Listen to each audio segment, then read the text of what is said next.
ጤና ይስጥልን የከበረ ሰላምታችን በመላው ዓለም ሆናችሁ ቃል ስፖርት ዩቲዩብ ቻናላችንን ለምትከታተሉ ውድ አድማጮቻችን ሁሉ ይድረስ ብለናል። ከእናንተ ከሆነው ቃል ስፖርት ዩቲዩብ ቻናል ለዚህም ሰዓት መርጠን ያሰናዳላችሁን ስፖርታዊ ጥንቅሮች በቅደም ተከተል እንደ ሁልጊዜው እያደረስናችሁ ቆይታ የምናደርግ ይሆናል። እስከ ፕሮግራማችን ፍጻሜ ቆዩን። ላይክ፣ ሰብስክራይብ፣ ሼር ማድረግ ዛሬም እንዳይረሳ። በሀሳብ መስጫ ሳጥናችን ላይም ሀሳብ አስተያየታችሁን ጻፉልን። በተለይም በወቅታዊ ጉዳዮች ላይ የዓለም ዋንጫ ጨዋታ ዛሬ አንደኛው የፍጻሜ ተፋላሚን እንለያለን። በጨዋታው ዙሪያ ልዩ መረጃዎችን በቃል ስፖርት ዩቲዩብ ቻናል ይዘናል። ምልከታችሁ እናንተ ማጋሩን።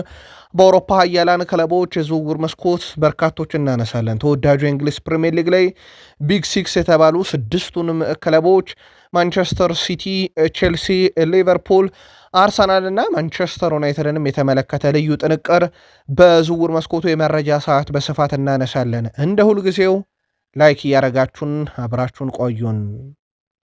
በአገር ቤት እንጀምር። የኢትዮጵያ ፕሪሚየር ሊግ አሸናፊ ሲዳማ ቡና የአባላት ሽልማት እንደተበረከተላቸው ይፋ ተደርጓል። ሲዳማ ቡና በትላንትናው ዕለት በሐዋሳ ከተማ ደማቅ አቀባበል የተደረገለት ሲሆን ድሉም ከደጋፊዎች ጋር በድምቀት አክብሯል። የሲዳማ ክልል መንግስት በኩሉ ለቡድኑ ይፋዊ ምስጋናና እውቅና መርሃ ግብርም አዘጋጅቷል። በመርሃ ግብሩ ላይ የሲዳማ ክልል ርዕሰ መስተዳደር አቶ ደስታ ሌዳሞን ጨምሮ ከፍተኛ ኃላፊዎች ተገኝተዋል። ለሲዳማ ቡና አባላት 1 ሚሊዮን ብርና 200 ካሬ መሬት ሽልማት ተበርክቶላቸዋል። በአመቱ አጋማሽ ቡድኑን የተቀላቀሉ እንዲሁም ቀሪ ተጫዋቾች 200 ካሬ ሽልማት ተበርክቶላቸዋል። ለአመታት ክለቡን በታማኝነት ሲደግፍ ለነበረው ኢያሱ ሱዳ 200 ካሬ ቦታም ተሰጥቶታል። ለቀድሞ ለክለቡ ስራ አስኪያጅ አቶ መንግስቱ ሳሳሞ 200 ሺህ ብር ተሸላሚ ሆነዋል። ለሲዳማ ቡና ከ20 ዓመት በታች ተጫዋቾችም በድምሩ 6 ሚሊዮን ብር ተበርክቷል። ለሲዳማ ቡና ከ20 ዓመት በታች ዋና አሰልጣኝ አመሃ ዘውዱም የ200 ካሬ መሬት ሽልማት እንደተበረከተላቸው ነው ይፋ የተደረገው። ወደ አፍሪካ መረጃችን ተሻገር። የሴኔጋል እግር ኳስ ፌዴሬሽን ፕሬዚዳንት የብሔራዊ ቡድኑ ሐኪም በቂ የትምህርት ዝግጅት እንዳልነበራቸው አረጋግጧል። ነገርየው በጣም አነጋጋሪ ሆኗል። የሕክምና ባለሙያው ተጫዋቾችን ለማዘጋጀት አስፈላጊ የትምህርት እውቀት እንደሌላቸው ነው የተረጋገጠው። የብሔራዊ ቡድኑ ሕክምና ባለሙያም በትክክለኛው የማህፀንና ጽንስ ሐኪም እንደነበሩ እንጂ ከተጫዋቾች ጉዳት ጋር የተያዘ ምንም አይነት የህክምና መሰረት እንደሌላቸው ተረጋግጧል። የቡድኑ ተጫዋች በሐኪሙ ሲረዱ ምቾት እንደማይሰማቸውና ደስተኛ እንዳልነበሩ ለፌዴሬሽኑ ኃላፊም ከዚህ በፊት ገልጸው ነበር ተብሏል። የህክምና ባለሙያው ዓለም ዋንጫውን ጨዋታ ለ10 ዓመታት በቡድን ማገልገልም ችለዋል። በጣም አስገራሚ ነገር ግን እሳቸው የማህፀን ሐኪም እንጂ ከሌላ ነገር ጋር የተያዘ አንዳችም እውቀት የላቸው መባሉ በጣም አነጋጋሪ ሆኗል። ዛሬ በዓለም ዋንጫ አንደኛዋን የፍጻሜ ተፋላሚ ብሔራዊ ቡድን እንለያለን። ስፔን ከፈረንሳይ የሚያደርጉት የምሽት 4 ሰዓት ጨዋታ ደግሞ ይሄኛው ነው። በጣም ተጠባቂ በጣም ትልቁ ጨዋታ ነው። በዚህ ዓለም ዋንጫ ላይ በጣም ጥራት ያላቸው ሁለት ብሔራዊ ቡድኖች የሚያደርጉት ፍልሚያ ነው። ምናልባት በርካቶች ይህን ጨዋታ ፍጻሜ ላይ ሊያዩት ሊመኙ ይችላሉ። የዛሬው ጨዋታ ውድ ቤተሰቦቻችን በኢትዮጵያን ሰዓት አቆጣጠር ምሽት 4 ሰዓት ሲል ይጀምራል። ኤቲኤንድ ስቴዲየም ላይ ጨዋታ ይደረጋል። ኢቫን ባርቶን የዛሬው ጨዋታ የመሃል ሜዳ ዳኛ ናቸው። ዴቪድ ሞራል የዛሬው ጨዋታ የቫር ዳኛ ናቸው። ፈረንሳይም ስፔንም በጣም አስገራሚ ጉዞ ላይ መሆናቸውን የሚያሳይ ያለፉትን 5 የመጨረሻ ጨዋታ 5ቱንም በድል ነው የተወጡት። በነገራችን ላይ ስፔን ፈረንሳይ የመጨረሻ 5 ጨዋታ 5ቱንም በድል ስትወጣ በአንድ ጨዋታ ብቻ ነው ጎል የተቆጠረባት፣ አንድ እሱም በኖርዌይ። በስፔን ብሔራዊ ቡድን በኩል ባለፉት 5 የመጨረሻ ጨዋታ 5ቱንም ድል አድርጋለች። በአንድ ጨዋታ ነው ግብ የተቆጠረባት፣ እሱም በቤልጅየም ብቻ። 5 ጊዜ ተገናኝተዋል። የመጨረሻ 5 ግንኙነታቸውን ብናይ ስፔን 3 ያሸነፈች፣ ፈረንሳይ 2 ያሸነፈች። በጣም ተቀራራቢ ውጤት ይመስላል። የሁለቱ ብሔራዊ ቡድኖች ጨዋታ ምሽት 4 ሰዓት ይጀምራል። ጨዋታው ለኢትዮጵያን ምቹ ሰዓት ነው። ቅድመ ግምታችሁን በቃል ስፖርት ዩቲዩብ ቻናል ላይ ያድርሱን። የጨዋታውን ልዩነት ፈጣሪዎች እንመልከታቸው። ኬሊያን መባፔ በፈረንሳይ ብሔራዊ ቡድን በኩል በትልቁ ይጠበቃል። በዘንድሮ የዓለም ዋንጫና በሪያል ማድሪድ አጠቃላይ ጉዞ 58 ጨዋታዎች 56 ጎል እና 12 አሲስት አለው ኬሊያን መባፔ። በ58 ጨዋታ 68 የግብ አስተዋጽኦ አለው። ምንም ጥያቄ የለውም። ዛሬ ጨዋታው ወሳኝ ሰው ይሆናል። እንደ ላሚን ያማል ያለ ተጫዋች በ18 ዓመቱ ጨዋታን የሚወስን ሆኗል። በስፔን ብሔራዊ ቡድን በኩል ይጠበቃል። በዘንድሮ የዓለም ዋንጫ ብዙ የተሳካ ድሪብል የሱን ያክል የለም። በላሚን ያማል በኩል 21 የተሳኩ ድሪብሎችን ፈጽሟል። ምናልባት ሜሲ በዓለም ዋንጫው ላይ ካሉት 15 ኖሮት የሚከተለው ነው። ከዛ ውጪ እሱ ሆኖ የማጠናቀቅ ዕድሉ በጣም ሰፊ ነው። ዛሬ ጨዋታው ሊወሰኑት ይችላሉ ከሚባሉት አንደኛው ነው። በስፔን ብሔራዊ ቡድን በኩል ፋቢያን ሩዝ ለስፔን ብሔራዊ ቡድን በታሪኩ ተሸንፎ ያውቅም። ሜዳ ላይ ያለ ተጫዋቹ 2019 ጀምሮ እስካሁን ድረስ በመደበኛው 90 ደቂቃ በሁሉም ውድድሮች 48 ጨዋታን ሳይሸንፍ ተጉዟል። ሌላ በጣም አስገራሚው ጉዞ ይመስላል። ምናልባት የሁለቱን ብሔራዊ ቡድኖች የተወሰኑ ጥንካሬዎች እናንሳቸው። ለአብነት ያክል በስፔን ብሔራዊ ቡድን በኩል ከፍተኛ ጎል አስቆጣሪ ዋርዛባል፣ ከፍተኛ አሲስት ኮሪያ፣ ከፍተኛ ቁልፍ ኳሶችን የማቀበል ሂደት ፓሮ፣ በ90 ደቂቃ ከፍተኛ የተሳኩ ድሪብሎች ላሚን ያማል፣ ከፍተኛ የጎል እድል የፈጠረው ባኤና፣ ከፍተኛ ጎል እድሎችን ትልልቅ የሚባሉትን ደግሞ ኩኮሪያን የፈጠራቸው ከፍተኛ ትክክለኛ ክሮሶችን በማድረግ ሮድሪ ዛሬ በጨዋታው በስፔን በኩል ይጠበቃሉ። በፈረንሳይ በኩል ከፍተኛ ግብ አስቆጣሪ ኬሊያን ምባፔ፣ ከፍተኛ አሲስት ኦሊሴ፣ ከፍተኛ ቁልፍ ኳሶችን በማቀበል ዴምቤሌ፣ በ90 ደቂቃ ከፍተኛ የተሳካ ኳስ የማቀበል ሂደት ባርኮላ፣ ከፍተኛ ትልቅ የግብ ዕድሎችን የፈጠረ ኦሊሴ፣ ከፍተኛ ትክክለኛ ክሮሶችን ደግሞ ዴምቤሌ። እነኚህ ደግሞ ሌላ በጥራት የሚጠበቁም ተጫዋቾች ናቸው። እኛን ማሸነፍ የሚችል የለም የሚለው ኡናይ ሲሞን ነው። የስፔን ተጫዋቾች ለዛሬው ተጋጣሚያቸው ፈረንሳይ ፍራቻ እንደሌላቸው በሰጡት ማስተያየት ተናግረዋል። የቡድኑ የመስመር ተሰላፊ ፔድሮ ፓሮ ከዴምቤሌ ምባፔና ኦሊሴ ማን እንደሚያስፈራው ጠይቆ አንዳቸውም አያስፈሩኝም ብሏል። ግብ ጠባቂ ኡናይ ሲሞን በበኩሉም በምርጥ አቋሙ ላይ ሆኖ እንኳን እኛን ማሸነፍ የሚችል የለም ብሏል። ላሚን ያማል ፈረንሳይ መፍራት ካለባት እኛን ትፍራ፣ አሌክስ ቤና እኛ ፈረንሳይን አንፈራም፣ በእግር ኳስ ፍርሃት ቦታ የለም፣ ኒኮ ዊሊያምስ ባለፉት 2 ጨዋታዎች እነሱን ማሸነፍ እንደምንችል አሳይተናል ሲሉ መልካታዎቻቸውን እያጋሩ ነው። በጨዋታው ዙሪያ ላይ ውድ ቤተሰቦቻችን በጨዋታው ዙሪያ ይፋ የተደረገው ነገር ፈረንሳይ ሰማያዊ መለያ ነጭ ቁምጣ ቀይ ካሶቶኒ፣ ስፔን ነጭ መለያ ቀይ ቁምጣ ነጭ ካሶቶኒ ታደርጋለች። በነገራችን ላይ አርጀንቲናም ጥያቄ ኦልሞስት ምላሽ እንዳገኘ እየተነገረ ነው። እንግሊዝ ሙሉ ነጭ መለያዋን ትለብሳለች። አርጀንቲናም የጠየቀችውን ሁለተኛዋን መለያዋን ትለብሳለች። ጥቁር ገንባሊያ ከላይ ውሃ ሰማያዊ ማለት ነው።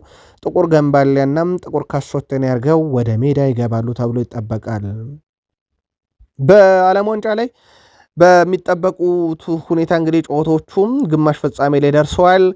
ዛሬ የፈረንሳይና የስፔን ጨዋታ ሲደረግን አንድ ነገር በሜዳ ላይ እንመለከታለን።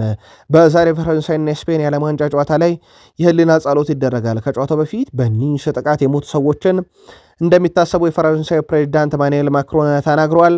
ፈረንሳይ የኒስ ሽብር ጥቃት ከደረሰ 10 ዓመት ቢሆንም የህሊና ጸሎት እንዲደረግ መጠየቋ ለፊፋ ተረጋግጧል። ከ10 ዓመት በፊት የ86 ሰዎችን የተቀጠፈው ጥቃት ልክ በዛሬው ዕለት ማለትም ጁላይ 14 2016 ነበረ በፈረንሳይ በኒስ ከተማ ተፈጽሞ የነበረው። ሌላኛው መርሃ ግብር አርጀንቲናን ከእንግሊዝ የሚያገናኘው ጨዋታ ነው። ይህ እንኳን የነገ ጨዋታ ነው። ጆኮል አሁን የምናገረው እንግሊዝ የዓለም ዋንጫ ፍጻሜ ትደርሳለች፣ ከአርጀንቲና ጥንካሬዎች ይልቅ የእኛ ጥንካሬዎች በጣም የተሻለ ነው ሲል እንደ ኤአር ራይት ያለ የቀድሞ ሌጀንድ ደግሞ የሚጮቱበት መንገድና የተፋለሙበት መንገድ ሁኔታን ከተመለከተን እኛ ለእንግሊዝ አናንስም እያለ ነው ጆኮል። በተለይም ሜሲ ለመጀመሪያ ጊዜ ከእንግሊዝ ጋር ሲጫወት እንዴት እንደምናቆመው እናውቃለን ብለዋል። አሁን እያልኩ ያለሁት በሙሉ የዓለም ዋንጫ ጨዋታ ሲደርስ ትመለከታላችሁ ብለዋል። በዓለም ዋንጫው ዙሪያ ምናልባት ሜሲን በተመለከተም የቀድሞ ሰው ሁዋን ላፖርታ በእርግጥ ወንድና ጀርባ ናቸው። ሜሲ ፍጹም የተለየ የዓለም ዋንጫ እያሳለፈ ነው፣ አርጀንቲናን በጠንካራ ሁኔታ እንድትጓዝ ያደረጋት ሜሲ ነው እያሉ ነው። ምንም እንኳን ሆድና ጀርባ የሆኑ ሰው ቢሆኑም በዓለም ዋንጫም በርካታ የግብ ዕድሎችን በመፍጠር በነገራችን ላይም ሊዮኔል አንድሬስ ሜሲ በ21 ቀዳሚው ተጫዋች ነው። በጨዋታው ላይ በትልቁ ይጠበቃል። በእንግሊዝ ብሔራዊ ቡድን በኩል ምናልባት ቤሊንጋም እና የኬን ጥምረት በጣም ይጠበቃል። በነገራችን ላይ ሁለቱም 5 ሲደመር የዓለም ዋንጫ ገባ ያላቸው በአንድ የዓለም ዋንጫ ላይ ለእንግሊዝ እንዲህ አይነት ነገር 2 ተጫዋቾች ሲያበረከቱ ለመጀመሪያ ጊዜ እንደሆነ ይታወቃል። እንግሊዝ የዓለም ዋንጫ ግማሽ ፍጻሜ ጨዋታውን ረቡዕ ከአርጀንቲና ጋር ታደርጋለች። ረቡዕ ምሽት 4 ሰዓት ይደረጋል። ይህም ጨዋታ እንግሊዝ ለፍጻሜ ከደረሰች የእንግሊዙ ጠቅላይ ሚኒስትር ኬር ስታርመር በጨዋታው የፍጻሜ ጨዋታ ላይ ይገኛሉ። ጠቅላይ ሚኒስትሩ በፍጻሜ በተገኙ ማግስት ሰኞ በመመለስ በይፋ ስልጣናቸውን ለአዲሱ ጠቅላይ ሚኒስትር ያስረክባሉ። ጠቅላይ ሚኒስትር ኬር ስታርመር ስልጣናቸውን እንደሚለቁ ቀድመው በይፋ ማሳወቃቸው ይታወቃል። በገዛ ፈቃዳቸው የእንግሊዝ የዓለም ዋንጫን ካሸነፈች ብሔራዊ ቡድኑ የደስታ ቀን እንደሚታወስ ሲገለጽ እንደነበረ የሚታወስ ነው። ስለዚህ አዲሱ ጠቅላይ ሚኒስትር ያንን ያውጁታል ተብሎ ይታሰባል። ተሰናባቹ ጠቅላይ ሚኒስትር ወይም በገዛ ፈቃዳቸው የእንግሊዝን መንበረ ስልጣን በበቃኝ የተዉት ኬር ስታርመር ግን በፍጻሜ ጨዋታ ላይ እንግሊዝ ከደረሰች እንደሚገኙ አረጋግጠዋል። በብሔራዊ ቡድን ደረጃ ባርሴሎና በጣም አስደናቂ የዓለም ዋንጫን እያሳለፉ ነው። በተለይም ግማሽ ፍጻሜ ባርሴሎና በ2026 የዓለም ዋንጫ ግማሽ ፍጻሜ ላይ በርካታ ተጫዋቾችን በመያዝ ቀዳሚው ክለብ ሆኗል። ስፔን ውስጥ 8 ተጫዋቾች አላቸው። እንግሊዝ ውስጥ 1፣ ፈረንሳይ ውስጥ 1 አላቸው። በአርጀንቲና ብቻ ነው የተካተተ ተጫዋች የሌላቸው። ሁለተኛው አትሌቲኮ ማድሪድ ነው። 9 ተጫዋቾችን አለው። 5ቱ በአርጀንቲና ይጫወታሉ። ዲየጎ ሲሞኔ አርጀንቲናዊ ናቸው። 4ቱ በስፔን ይጫወታሉ። አርሰናል ሶስተኛው ቡድን ሆኗል። 8 ተጫዋቾችን በግማሽ ፍጻሜ ያሳተፈ። ከነኚህ 8 ተጫዋቾች 4ቱ እንግሊዝ፣ 3ቱ ስፔን፣ 1 ፈረንሳይ፣ አርጀንቲና የለም። በፒኤስጂን በኩል 6 ተጫዋቾችን አላቸው በግማሽ ፍጻሜ። ፈረንሳይ ውስጥ 5፣ ስፔን ውስጥ 1 ተጫዋች አላቸው ፋቢያን ሩይዝ። ማንቸስተር ሲቲም 6 አለው። በነገራችን ላይ እንግሊዝ ውስጥ 4፣ ስፔን ውስጥ 1፣ ፈረንሳይ ውስጥ 1 አለና በብዛት ተጫዋቾችን በክለብ ደረጃ ማግኘት የሚከብደው የአርጀንቲና ነው። ግን አትሌቲኮ ማድሪድ 5 አስጠርቷል። በግማሽ ፍጻሜ ግን የባርሴሎናን ያክል የሚሳተፍ ተጫዋች የለም። ሪያል ማድሪድን በተመለከተ ሪያል ማድሪዶች ቲቦት ኮርቷን ተጨማሪ ኮንትራት ለማራዘም ፍላጎት አላቸው ተብሏል። ጆዜ ሞሪኒዮ በቡድናቸው እንዲቀጥል ከሚፈልጉት ኮከብ ውስጥ አንደኛው ነው ተብሏልና በቡድኑ ይቀጥላል። አዲስ ኮንትራት የማራዘም ሂደትም በቅርቡ ውይይት ይደረጋል ተብሏል ከዚሁ ከተጫዋቹ ጋር። በሌላ በኩል በሪያል ማድሪድ ይፈለጋል ሪካርድ የሆነ የዝውውር ሂሳብ ይቀርብበታል የተባለው ሚኬል ኦሊሴን በተመለከተም ከዓለም ዋንጫ በኋላ ስለ ወደፊት ዕጣ ፈንታው ከባየር ሙኒክ ጋር ንግግር ያደርጋል ተብሏል። ከ200 ሚሊዮን ዩሮ በላይ የዝውውር ጥያቄ ይቀርብበትና ሪካርድ ይሰብራል የተባለ ነው። የሪያል ማድሪዶ ፕሬዚዳንት ፍሎሬንቲኖ ፔሬዝ ሚኬል ኦሊሴ በሪያል ማድሪድ መለያ የማየት ትልቅ ሕልም አላቸውና እሱን ያሳኩበት ዘንድ ይህን ዝውውር ለመፈጸም የተቻላቸውን ሁሉ ሊያደርጉ ይችላሉ ተብሎ ይጠበቃል። በቃል ስፖርት ዩቲዩብ ቻናል የዝውውር መረጃ ሰዓታችን ላይ በስፋት እየተከታተለን ይህን መረጃ እናመጣዋለን። በኬሊያን መባፔ ላይ በርከት ያሉ ማድሪዳውያን ሲቃወሙት እንደነበረ ይታወቃል። ራፋኤል ቫንደር ቫርት ኬሊያን መባፔ ሪያል ማድሪድ ለቆ እንዲወጣ ከተጠየቀው በላይ ፊርማ ተዘጋጅቶ የተፈረመውን በተመለከተ እነኛ ፊርማውን ያኖሩ ሰዎች አሁን ሊያፍሩ ይገባል ብሏል። እሱ በቀላሉ የዓለማችን ምርጥ ተጫዋች ነው። አንድ ሰው መውጣት ካለበት ያ ሌላኛው ሰው መሆን አለበት። እንዴት አንድ ሰው ኬሊያን መባፔ ሊጠራጠር ይችላል? አሁን ሊያፍሩ ይገባል ሪያል ማድሪዳውያን እያለ ይገኛል። በዓለም ዋንጫ የግማሽ ፍጻሜ መርሃ ግብር ፈረንሳይ ትደርስ ዘንድ ቁልፉ ሰው ነው፣ ምንም ጥያቄ የለውም። ከዛ በተጨማሪ ዓለም ዋንጫው ከፍተኛ ግብ አስቆጣሪነትን ከሜሲ ጋር እየመራ ነው። በዓለም ዋንጫ ታሪክ በርካታ ግቦችን በማስቆጠር ከሜሲ ቀጥሎ ሁለተኛው ሰው ነው። የሪያል ማድሪድ የተከታታይ 2 ዓመት ከፍተኛ ግብ አስቆጣሪ፣ የላሊጋ 2 ዓመት በተከታታይ ከፍተኛ ግብ አስቆጣሪ ነው። እናም ለዛም ይመስላል ይህንን ፊርማ ያሰባሰባችሁ ሰዎች ልታፍሩ ይገባል እያለ ነው ራፋኤል ቫንደር ቫርት በኬሊያን መባፔና በሪያል ማድሪድ ወቅታዊ ጉዳይ ላይ። ሮማዎች በዝውውር መስኮቱ ላይ እንደ ከሰመርቪል ያለን ተጫዋች ከዌስትሃም ዩናይትድ ለማስፈረም ፍላጎት አላቸው ተብሏል። በተጫዋቹ በኩል የማንቸስተር ዩናይትድ ኢላማ እንደሆነ ይታወቃል። በሌላ በኩል ከሰመርቪል በተጨማሪ የጋርናቾን ሁኔታ ውሰት ሲደመር የመግዛት አማራጭ ባለው ውል ከቼልሲ ለማስፈረም ፍላጎት አላቸው። ከሁለት አንዳቸው የግላቸው ያደርጋሉ ተብሎ ይታሰባል። በቀጣይነትም በተለይም በሁለቱ ክለቦች መካከል የሚደረጉ ድርድሮች በዌስትሃም እና በኤስ ሚላን በሮማና በቼልሲ እንደዚሁም በሮማና በዌስትሃም ዩናይትድ መካከል የሚደረገው ድርድር በጣም ወሳኝነት ይኖረዋል። ቃል ስፖርት ላይ ናችሁ ውዶቻችን። ለሰዓቱ የተመራረጡ ስፖርታዊ ጥንቅሮችን እያጋራናችሁ እንገኛለን። ከተወዳጁ የእንግሊዝ ፕሪሚየር ሊጎች ወዳገኘናቸው የዕለቱ ጥንቅሮቻችን እንሻገር። ከፕሪሚየር ሊግ መረጃችን ጋር ስትቆዩን ላይክ፣ ሰብስክራይብ እና ሼር ማድረግ እንዳይረሳ።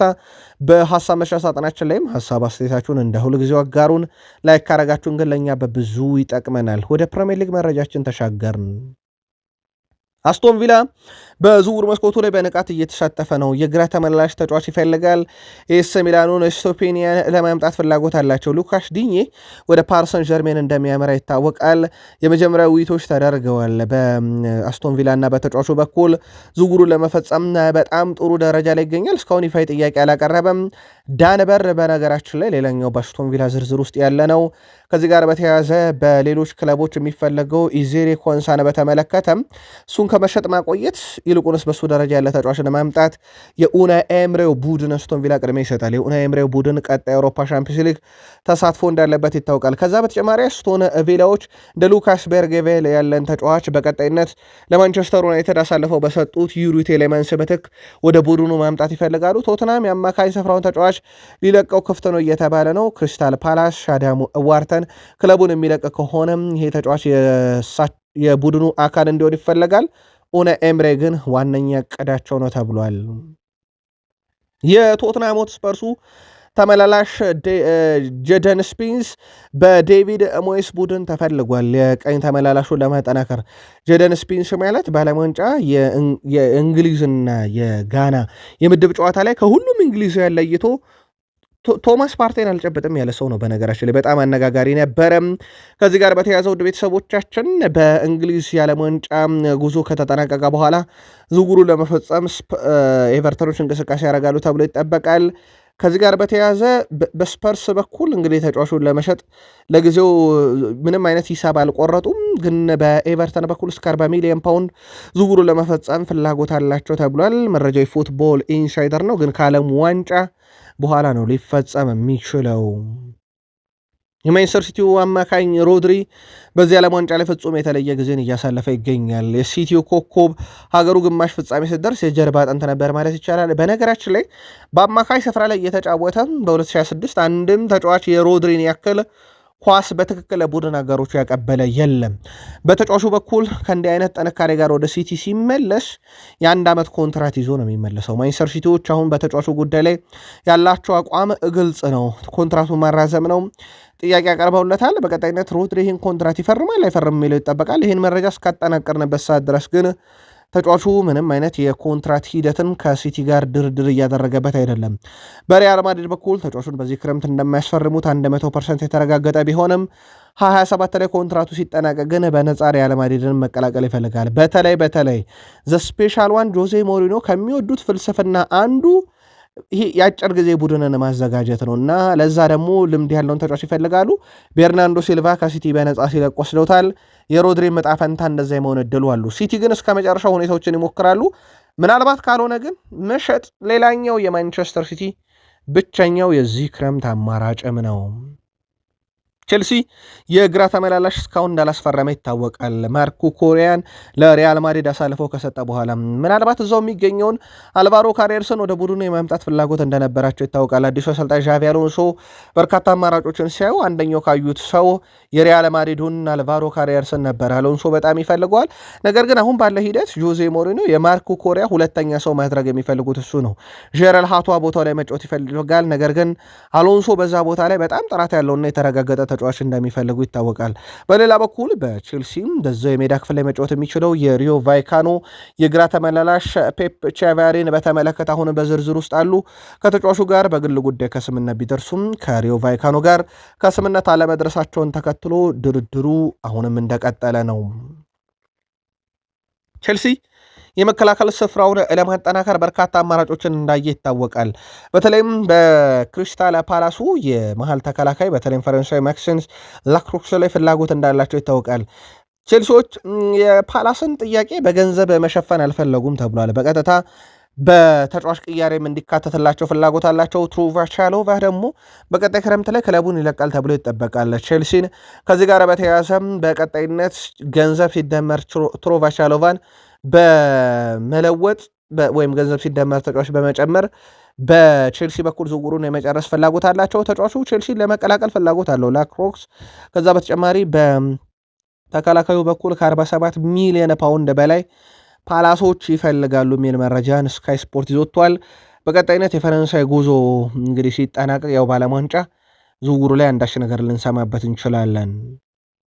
ዣቪ አሎንሶ ቡድናቸውን በማጠናከር ሂደት ላይ ትልቅ ስራዎችን እንደሚሰሩ ይፋ አድርገዋል። ከዛ ውጭ እሳቸው ይፋ ያደረጉትና ያረጋገጡት ነገር አለ። ለአብነት ያክል የአሌሃንድሮ ጋርናቾን ስንብት አረጋግጠዋል ከቼልሲ እንደሚለቅ። ከዛ ውጭ ኤንዞ ፈርናንዴዝን በተመለከተ ግን ከኤንዞ ጋር መነጋገራቸውን ግን ለሚዲያ ይፋ እንደማያደርጉት የተነጋገሩትን ነገር ሚስጥር ሆኖ እንደሚቀር ተናግረዋል። ኤንዞ በቡድን ውስጥ ማቆየት ትፈልጋለሁ ላተባሉትም ጥያቄ መልስ የሚሆነው 100% ነው ብለዋል። ያው እንደማይቆይ ግን ይታወቃል። አሁን ትልቁ ጉዳይ ኤንዞ ፈርናንዴዝ ወዴት ነው የሚያመራው የሚለው እና በስንት ቼልሲ ሸጠዋል የሚለው ሊሆን ይችላል። ያው ልቡ የሌለን ተጫዋች እንዴት አድርገው አቆይተው እሳቸው ሲያጫውቱታል፣ ደስተኛ ሆኖ በቼልሲ ይቀጥላሉ የሚለው የበርካቶች ጥርጣሬ ነው። እሳቸው ማቆየት ቢፈልጉ ማለት ነው ኤንዞ ፈርናንዴዝን። ከዛ ውጭ ግን እንዳልኳችሁ ጋር ናቸው ይሸጣል። ሌሎችም በርካታ ያሉ እነ ትሮቫቻሎቫን ጨምሮ በርካታ ተጫዋቾች ይለቃሉ። ለለቀቁት የአማካኝ ስፍራ ግን ተጫዋቾችን ለማምጣት ወደ ገበያ እንደሚወጡ አሰልጣኙ አረጋግጠዋል። በርከት ያሉ ክለቦች የሊቨርፑልን ግብ ጠባቂ የማስፈረም ፍላጎት አላቸው። የሳውዲ አረቢያ ክለቦች በሊቨርፑል ግብ ጠባቂ አሊሰን ላይ ፍላጎት አላቸው ተብሏል። ነገር ግን በሊቨርፑል በኩል የተያዘው አቋም ግልጽ ነው። እስካሁን ድረስ ከሳውዲ ክለቦች ቀጥታ የዝውውር ጥያቄ አልደረሰም። ነገር ግን በመጪዎቹ ሳምንታት በግብ ጠባቂ ዝውውር ሁኔታ ላይ እንግዲህ ትልቅ ነገሮችን ሊሰሙ ቢችሉም ሊቨርፑል ግን አቋሙን አልቀየረም። ከፍተኛ የዝውውር ክፍያን ምናልባትም ሌሎች ክለቦች ተጫዋች እንዳይወስዱበት ሊጠይቅ ይችላል። አሊሰን ወደ ሳውዲ አረቢያ የሚያደርገው ዝውውር በአሁኑ ሰዓት ወቅት የሚታሰብም አይደለም ተብሎ ነው የተያዘው። በአውሮፓ ውስጥ ምናልባትም ሊቨርፑልን ቢለቅ ቅድሚያ ይሰጣል። ቤን ጃኮብስ ይዞት በወጣው መረጃ መሰረት የሊቨርፑሉ አዲሱ አሰልጣኝ አንዲ ኤሮላ የቡድኑ ወሳኝና ቁልፍ ተጫዋቾች እየለቀቁ ነው ብለው ትላንት በጋዜጣዊ መግለጫ ተናግረው ነበርና ያ ነገር ቡድኑ ሊያሳሳ እንደሚችል አምነዋልና አሁን ደግሞ እሳቸው የአሊሰን ኮንትራት እያለ እንዲለቅ ፈቃድ ይሰጡታል ተብሎ አይታሰብም። በማማርዳሽቬሊ ብስጭት ያለ ሊቨርፑላዊ በተለይም ሲዝኑ ሊጠናቀቅ ሲል የነበረውን ሁኔታ ያውቀዋልና የአሊሰንን መልቀቅም የሊቨርፑል ደጋፊዎች በተለይም የቃል ስፖርት ዩቲዩብ ቻናል ቤተሰቦቻችን እንደማይደግፉት ነግሮን ነበር። አሁን ባለው ሂደትም ሊቨርፑል ተጫዋቹን ለመልቀቅ ፈቃደኛ አይደለም። አርሰናልን በተመለከተ የአርሰናል የዝውውር ጉዳይ እልባት እንዳላገኘ ይታወቃል። አርሰናል አሁንም የኒውካስል ዩናይትዱን ብሩኖ ጉማሬሽን ለማስፈረም በሚያደርገው ጥረት ላይ ነገሮች በሁለት የተለያዩ አቅጣጫዎች እየሄዱ ነው። በተለይም በሱ ዕድሜ በሱ ጥራት ደረጃ ተቀራራቢን የተባለው ዩሪ ቴሌማንስ ወደ ማንቸስተር ዩናይትድ የሚዘዋወርበት ሂሳብ ይፋ ከተደረገ በኋላ የአርሰናል ደጋፊዎችና የአርሰናል አመራር ቦርዶች ጥርጣሬ እንዲገባቸው አድርጓል። ኒውካስል ዩናይትድ በጠየቃቸው ገንዘብ ላይ ኒውካስል ወደ 100 ሚሊዮን ፓውንድ አስጠግቶታል። የዝውውር ሂሳቡን አጠቃላይ ተከፍሎ የሚያልቅ የሳንድሮ ቶናኒን አይነት የዝውውር ሂሳብ ይፈልጋሉ። አርሰናሎች ፈጽሞ ይህን ገንዘብ ለብሩኖ ጉማሬሽ ለ29 ዓመቱ ተጫዋች አይከፍሉም ተብሏል። የ29 ዓመት ከጥቂት ወራት በኋላ ይሞለዋል፣ አይከፍሉም ተብሏል። ይልቁንስ ይህን ያህል ገንዘብ ካወጡ ሌሎች በጣም ወጣትና በረጅም ጊዜ ቡድኑን ማገልገል የሚችሉት ላይ ነው ፈሰስ ማድረግ የሚፈልጉት።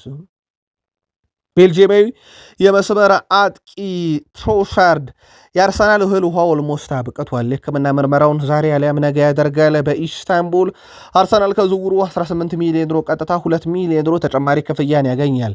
አሁን የትሮሳርድ ጉዳይ አብቅቷልና ማን ነው ቦታው ላይ የሚተካው የሚለው ሞር ቀልብ የሚስበው ጉዳይ ሊሆን ይችላል። መረጃዎች እንደሚያሳዩት ትሮሳርድ ሲወጣ አርሰናል በቀጥታ ክርስቶስ ሶሊስን ያስፈርማል። ያ ማለት ለትሮሳርድ ምክትል ተብሎ የሚመጣው ግሪካዊ ተጫዋች ይሆናል ማለት ነው። በነገራችን ላይ አንዳንድ ጊዜ በፕሮፋይል የሚቀራረብ ተጫዋች ይመጣል፣ ወይም ደግሞ በጣም የተሻለ ተጫዋች ሊመጣ ይችላል እንጂ ራሱን የሚሆን ላይኖር ይችላል። ለአብነት ያክል የትሮሳርድ ይሄ የጨዋታ ቀያሪነት ካስቆጠራቸው 27 ግቦች 17ቱ ለዚህ ማሳያ ናቸው። ጨዋታን ውጤት የቀየሩ ናቸው። ሌሳንድሮ ትሮሳርድ ምናልባት በአርሰናል የሆነ የሚቆጨው አይነት ተጫዋች ሊሆን ይችላል የሚሉት የአርሰናል ደጋፊዎች በምክንያት ሊሆን ይችላል። ከነኚህ ቅጽበቶች አንጻር ክርስቶሶሊስ በእጩነት በአርሰናል ለረጅም ጊዜ ተይዞ የነበረና ከሌሎች ክለቦች የመጣለትን ጥያቄ ውድቅ ያደረገ ነው። በነገራችን ላይ በፕሪሚየር ሊግ ተጫውቷል። ክርስቶሶሊስ በ2021 በኖርዊች የመጀመሪያ ጨዋታውን ኤምሬትስ ላይ ነበር ያደረገው። አሁን ደግሞ ወደ ኤምሬትስ ይመጣ ዘንድ አርሰናሎች ዝግጁ ናቸው። አርሰናል በኩል ምናልባት በዓለም ዋንጫ ላይ በርካታ ተጫዋቾችን ከላኩ ግንባር ቀደም 3 ክለቦች ውስጥ አንደኛው ነው። ራይስ በእንግሊዝ ብሔራዊ ቡድን ይገኛል። ጉዳት ላይ እንደነበረ ይታወቃል፣ ወይም የህመም ስሜት ተሰምቶት እንደነበረ ይታወቃል። ግን ተጫዋቹ አሁን በቀጣይ ጨዋታ ላይ እንደሚገኝ ተረጋግጧል። ይህንንም ተከትሎ ተጫዋቹ በአርሰናል ደጋፊዎች ዘንድ ስጋት እንደነበረ ይታወቃል። ይሄ የጉዳት ሁኔታ እያለበት ለምን ያጫውቱታል በሚል ማለት ነው። ከዚህ ጋር በተያያዘ በርከት ያሉ የዜና ምንጮች እንዳረጋገጡት ራይስ ከህመሙ አገግሞ ለጨዋታ ዝግጁ መሆኑ እየተነገረ ይገኛል። በዴክላን ራይስን በኩል በቡካዮ ሳካን በኩል አሁን ያለውም ሂደት በጣም ጥሩ የሚባል እንደሆነ ከጤና ጋር በተያያዘና ተጫዋቾቹ በእንግሊዝ ብሔራዊ ቡድን የቀጣዩ የአርጀንቲና ጨዋታ ወይም የነገ ጨዋታ ላይ ብቁ ሆነው ይገኛሉ ተብሏል። አርሰናል በጣም ስጋት ነው። ከዓለም ዋንጫ በኋላ ግን አርሰናል ቤት የጉዳት ሁኔታዎች አብዴት ሊደረጉ ይችላሉ። በተለይም የዓለም ዋንጫ ተጠናቆ የሕክምና ምርመራቸውን ሲያደርጉ ማንቸስተር ዩናይትድ በዝውውር መስኮቱ ላይ ገንዘብ አግኝቷል ከሜሰን ግሪንውድ። በተለይም ፌነርባቼ ሜሰን ግሪንውድን ከማርሴይ ለማስፈረም ከስምምነት መድረሳቸውን ተከትሎ ማንቸስተር ዩናይትድ ከዝውውሩ ገንዘብ አግኝቷል። ይህ ገንዘብ ማንቸስተር ዩናይትድ በክረምት ሊያደርገው ያሰበውን ዝውውር ለመፈጸም እንግዲህ ያስፈልገው ከነበረው ገንዘብ ውስጥ ጥቂቱን አግኝቷል እንደማለት ነው። ወደ 10 ሚሊዮን ዩሮ አካባቢ የተጣራ ገንዘብ ማንቸስተር ዩናይትድ ያገኛል። የሜሰን ግሪንውድ ወደ ማንቸስተር ዩናይትድ መመለስ እንደማይሳካና ዩናይትዶች ከሱ የሚገኘውን የሽያጭ ገንዘብ ብቻ እንደሚፈልጉትም ትላንት ነግረናችሁ ነበር። ማንቸስተር ዩናይትድ በዝውውር መስኮቱ ላይ የአማካኝ ስፍራ የማስፈረም ሂደቱ አሁንም ተጠናክሮ ይቀጥላል። ዴቪድ ኦርኔስቴ ዩናይትድ ከአንድሬ ሳንቶስም ከዩሪ ቴሌማንስም ቀጥሎ የሚያመጣው አማካኝ አለ። ማንነቱ 100% ባይረጋገጥም ብሎ በዝርዝር ውስጥ ያሉትን ግን ይፋ አድርገዋል። በተለይም የወልቭሱ ጎሜስ በማንቸስተር ዩናይትድ በዝርዝር ውስጥ ግንባር ቀደም ከተያዙ ተጫዋቾች ውስጥ ይጠቀሳል። አሌክስ ስኮት በጣም የተጋነነ ዋጋ በሚል በግምገማ ተይዟል። ብራዚሊያን የአማካይ ስፍራ ተጫዋች በፍጥነት ልክ እንደ አንድሬ ሳንቶስ ልክ እንደ ዩሪ ቴሌማንስ ማምጣት ይፈልጋሉ። ወልቭስ ለዝውውሩ 30 ሚሊዮን ፓውንድ አካባቢ ይፈልጋሉ። ማንቸስተር ዩናይትድ ከወቅታዊ እየከፈላቸው ካለ በተለይም ለአንድ ማቲያስ ፈርናንዴስ ከተጠየቀው ገንዘብ በተመሳይ ሁለት ተጫዋቾችን አስፈርሞበታል። አንድሬ ሳንቶስንና እንደዚሁም ደግሞ ዩሪ ቴሌማንስን። በርካቶች ዩናይትድ ጥሩ ስራን የሰራው የሚሉ አሉ። ገሚሶች ግን ዝውውሮቹ እየተፈጸሙ ያሉት ከዩናይትድ ጥቅም አንጻር ሳይሆን ከገንዘብ ወጪ አንጻር ነው የሚሉ ትችቶችንም እያቀረቡ ነበር። ለማንኛውም የጎሜዝ ዝውውርም 30 ሚሊዮን ፓውንድ የመፈጸም እድሉ አሁን ከፍ እያለ መጥቷል። ከዚህ ዝውውር ጋር በተያያዘ ሌሎችም አማራጮች እንዳሉ ይታወቃል። ገበያው ላይ ሪዮ ፈርዲናንድ ቀጣዩ አማካያችን እንዲሆን የምፈልገው የ18 ዓመቱ አዮ ቦዋዲ ነው ማለት ይታወቃል። 100% እርግጠኛ የመናገር የምችለው ነገር በዛ የሜዳ ክፍል ላይ በጣም መጫወት የሚችል ኳስን የሚቆጣጠር ብዙ ኳሊቲው ከፍ ያለ ተጫዋች እሱ ነው ብሏል። ሙመንቶችን ይቆጣጠራል ወይም ጨዋታዎችን ይቆጣጠራል። ፍጥነት ያለው ጨዋታ መቀዝቀዝ ባለበት ሰዓት ያቀዘቅዛል። እናም የተቃራኒ ቡድንን ጫና መቋቋም ይችላል። የእኔ ተመራጩ ቀጣዩ አማካኝ እንደ ሪዮ ፈርዲናንድ ምልከታ ከሆነ አዩብ ቦዋዲ ነው ብሏል። እንግዲህ በማንቸስተር ዩናይትድ በኩል ግን ምናልባት የጎሜዝ ጉዳይ በትልቁ አሁን ዩናይትድ እየፈጸመ ካለው ዝውውር አንጻርም ያ ሊሆን እንደሚችል የጎሜዝ ዝውውር ሊፈጸም እንደሚችል ፍንጭ የሚሰጥ እንቅስቃሴ ነው እያየን የምንገኘው። ጆ ኮል የቀድሞ የቼልሲና የእንግሊዝ ሌጀንድ የማይክል ካሪክ የመጀመሪያው ፈራሚ ብሎታል። በነገራችን ላይ ዩሪ ቴሌማንስን የቼልሲው አንድሬ ሳንቶስ ነው የመጀመሪያ ፈራሚ፣ ግን በምክንያት ነው። በነገራችን ላይ ጆ ኮል የካሪክ የመጀመሪያ ፈራሚ ያለው እንዲህ አይነት ዝውውሮች የካሪክ ናቸው ብሏል። በተጫዋቹ በኩል ምርጥ አማካይ ነው። ማይክል ካሪክ የሚመስል አይነት ፕሮፋይል ያለው ሁሉም ዩናይትድን ጠንቅቆ የሚያቅሰው ይህ ዝውውር የካሪክ ነው ይላል። ምክንያቱም ካሪክ በማንቸስተር ዩናይትድ ምን አይነት ተጫዋች እንደነበረ ይታወቃል። ለዛም ነው ዩሪ ቴሌማንስን ያመጣው ብሏል። እናም በማይክል ካሪክ የጨዋታ ስታይል ደረጃ የሚገኝና ካሪክ ተጫዋች በነበረ ሰዓት በጣም የሚቀርብ አይነት ፎርም ነው ያለው ዩሪ ቴሌማንስ። እናም በእግር ኳስ ውስጥ እንዲህ አይነት ተጫዋቾችን ወደ ቡድኑ ቢያመጣ አይገርመኝም ብሏል። በማንቸስተር ዩናይትድም ሊሳካለት ይችላል እያለ ነው የአስቶን ቪላውን ዩሪ ቴሌማንስን በተመለከተ። እናም ዩሪ ቴሌማንስ የካሪክ ፊርማ ነው እያለ ነው። ልክ አምና የሩበን አሞሪ ፈራሚ ሲባሉ እንደነበሩት ማለት ነው። በዩሪ ቴሌማንስ በኩል ምናልባት በሚቀጥሉት 24 ሰዓታት ውስጥ ዝውውሩ ይጠናቀቃል ተብሎ ይጠበቃል። ዩናይትድ ሰዎች ትላንትና ነበረ አብዛኛውን ነገር ያጠናቀቁት። በፓውንድ ወደ 35 ሚሊዮን ፓውንድ አካባቢ፣ በዩሮ ወደ 41 ዩሮ አካባቢ በላይ ይከፈለዋል። ቴሌማንስ በዩናይትድ ቤት የረጅም ጊዜ ኮንትራት የሚፈረም ሲሆን በተጫዋቹም በኩል የፈቃደኝነቱን አስቀድሞ እንደሰጠ ይታወቃል።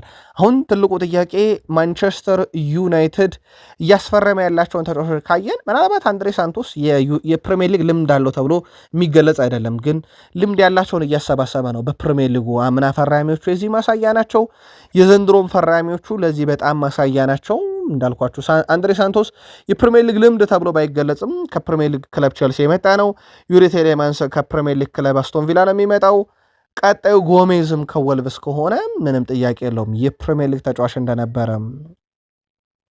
ኤስ ሚላኑ አሰልጣኝ ሩበን አሞሪም ከዩናይትድ ሰዎችን ሲያዩ አንዱ ከዩናይትድ ሊያስኮበልሉት የሚፈልጉ ተጫዋች የቀኝ ተመላላሹ ኑሹር ማዝራዊን ነው።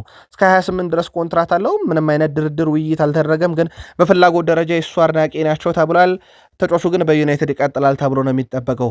ከዛ ውጪ አዲሱ የማንቸስተር ዩናይትድ የአማካይ ስፍራ ተጫዋች አንድሬ ሳንቶስ በፊርማው ሰዓት ያነሳቸው በርካታ ነጥቦች ነበሩ። ጥቂቶቹን እናንሳቸው።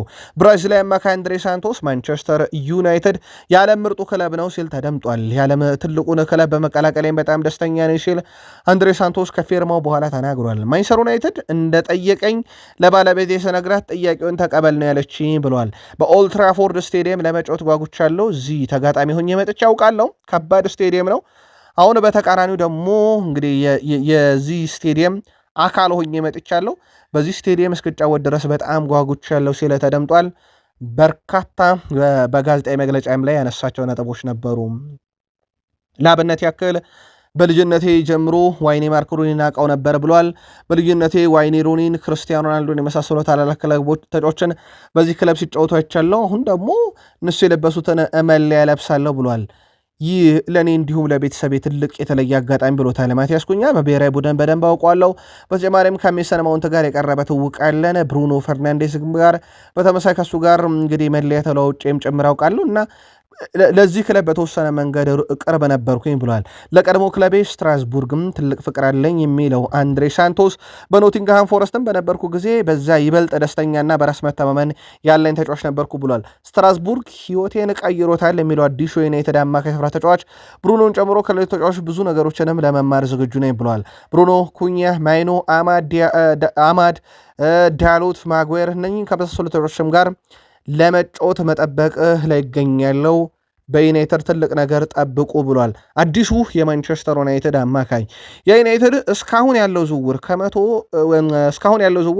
ከ10 ስንት ይገባዋል? ዩናይትድ ያናገሩን። ጥቂት ቆይተን በቃል ስፖርት ዩቲዩብ ቻናል ተመልሰን ተጨማሪ መረጃዎችን ይዘን እንመጣለን። ሰናይ ቀን